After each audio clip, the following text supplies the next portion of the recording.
అందరికీ నమస్కారం. జై శ్రీరామ్, జై శ్రీరామ్.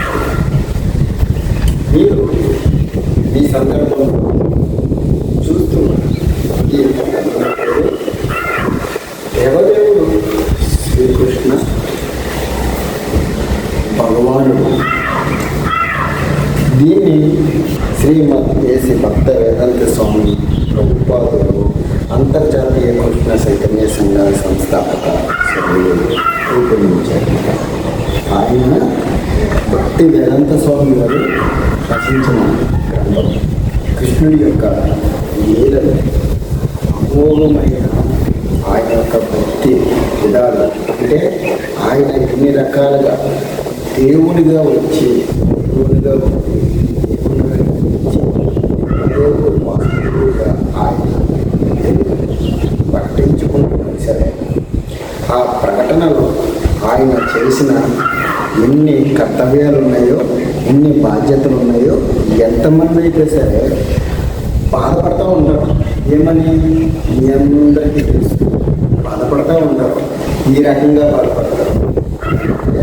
నాకు ఆ బాధ్యత ఉంది, ఈ బాధ్యత ఉంది, నాకు ఆ డబ్బులు ఉన్నాయి, నాకు ఈ డబ్బులు ఉన్నాయి, నాకు ఇది ఉంది, నాకు అది ఉంది అని ఎంతో బాధపడిపోతారు.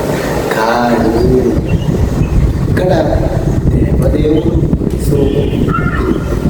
మానవ అవతారంగా వచ్చి ఒక మనిషికి ఎలా బతకాలి, ఎంత ధైర్యంగా ఉండాలి, ఏమి ఎలా సాధించాలి అని దేవదేవుడు శ్రీకృష్ణ భగవానుడు చెబుతున్నాడు. నువ్వు అనుకోవచ్చు, ఎంతమంది దేవుళ్ళు ఉన్నారు కదా, ఎంతమంది దేవుళ్ళు ఉన్నా ఒక్కో దేవుడు ఒక్కో ఆధారంగా నడిపించాడు. కానీ కృష్ణుడు కలియుగంలో నువ్వు ఎలా నడుచుకోవాలన్నది నీకు చూపించాడు. అది ఈ దేవదేవుని చదివితే మీకు అర్థమవుతుంది. ఎందుకంటే భగవద్గీత చదివిన వరకే మనం ఇది చెప్పక్కర్లేదు, భగవద్గీత చదివిన చెప్పక్కర్లేదు. ఇంకా ఈ భగవద్గీతలో కృష్ణుడు ఎలా నడిచాడు, నడిపించాడు, అర్జునుడు ఎలా యుద్ధం చేశాడు, అభిమన్యుడు ఎలాగా చనిపోయాడు, ఎంత ధర్మంగా ఉన్నాడు, ఎంత వీరవంతంగా ఉన్నాడు అభిమన్యుడు అన్నది కూడా తెలుస్తుంది. అభిమన్యుడు వీరుడు కరుణామయుడు. అందుకే అభిమన్యుడు అంత యుద్ధం చేసి అంత స్ట్రాంగ్గా నిలబడ్డాడు. కాబట్టి అభిమన్యుడి మీద ప్రేమతో అభిమన్యుడి మరణాంతరం తన బిడ్డ చనిపోయినా సరే గర్భం నుంచి పుట్టించాడు. అభిమన్యుడు పెట్టిన చనిపోయినట్టు బతికించాడు దేవదేవుడు. ప్రతి ఒక్కరు ఈ గ్రంథాన్ని అయితే చదవండి, తెలుసుకోండి. నేను కూడా చదివి వినిపిస్తాను. ఇది తెలుసుకోవడం వల్ల మనకి ఎంత ప్రయోజనం ఉన్నది మీరు చదివే కొద్దికి మీకే అర్థం కావట్లేదు, తెలియట్లేదు కాదు. కళ్ళు మూసుకోండి, శ్రీ గురు దత్తాత్రేయ ఫోటోను అలా చూస్తూ ఉండండి. చూసిన తర్వాత కాసేపు తర్వాత ఓం శ్రీ గురుభ్యో నమః అని కళ్ళు మూసుకుని తెలుసుకుని ఆ ఫోటోని తెలుసుకుంది. ఆ ఫోటో దాన్ని పట్టుకుంది. తర్వాత దేవదేవుడిని చదవండి. మీరు భగవద్గీత చదవండి, దేవదేవుడిని చదవండి. చాలా మంచిది, చాలా విషయాలు. అసలు మీ మీద ఎంతమంది టార్చర్ చేస్తారు కట్టుకోలేదు. మొదటి అంటే కృష్ణావతారం. అంటే కృష్ణుడు ఎలా ఉంటాడు, ఎలా పెరిగాడు, ఎలా ఆయన విభజన నేర్చుకున్నాడు, అసలు మన తల్లిదండ్రులు అతన్ని ఎలా పెంచారు, అతని పేరు మీద ఎన్ని సహాయం చేశారు, ఎంతమందికి దాన ధర్మాలు చేశారు అని కృష్ణుడు ఇది విధానం ఇక్కడ మొదలవుతుంది. ఒకప్పుడు ప్రపంచం నిజానికి దానవులే అయినా క్షత్రియులమని చెప్పుకొని పలువురు రాజుల అవసరమైన సైనిక బలభారంతో కూలిపోయింది.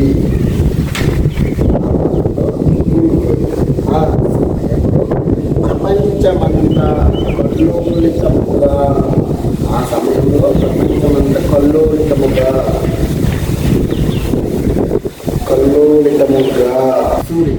రాజుల వలన తనకు కలిగిన నష్టాలను చెప్పుకోవడానికి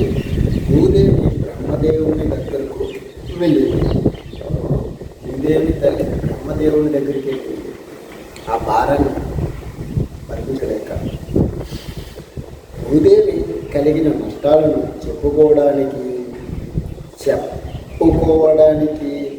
భూదేవి బ్రహ్మదేవుని దగ్గరికి వెళ్ళింది. భూదేవి గోరూపాన్ని దాల్చి కన్నీటితో బ్రహ్మ ముందు నిలిచింది. భూదేవి గోమాత రూపంలో కోపమెత్తి బ్రహ్మదేవుడు ముందు నిలిచింది.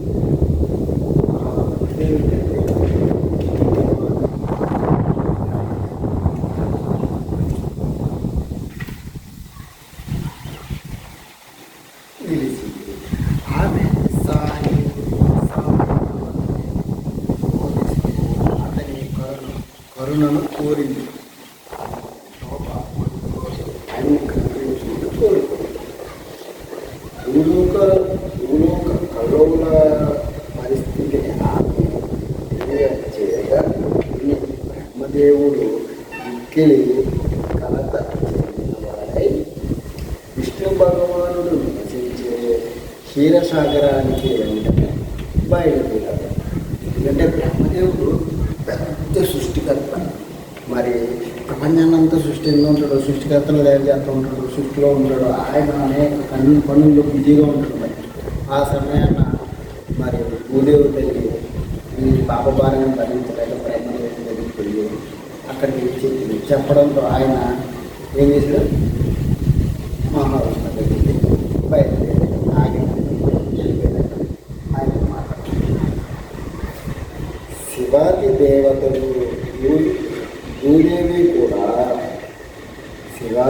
దేవతలు భూదేవి కూడా బ్రహ్మ వెంట వెళ్ళారు. క్షీరసాగర తీరాన్ని చేరిన బ్రహ్మ దివ్య వరాహ రూపంలో పూర్వం ధరణిని కాపాడినట్టు విష్ణువును సూచించడం మొదలుపెట్టారు.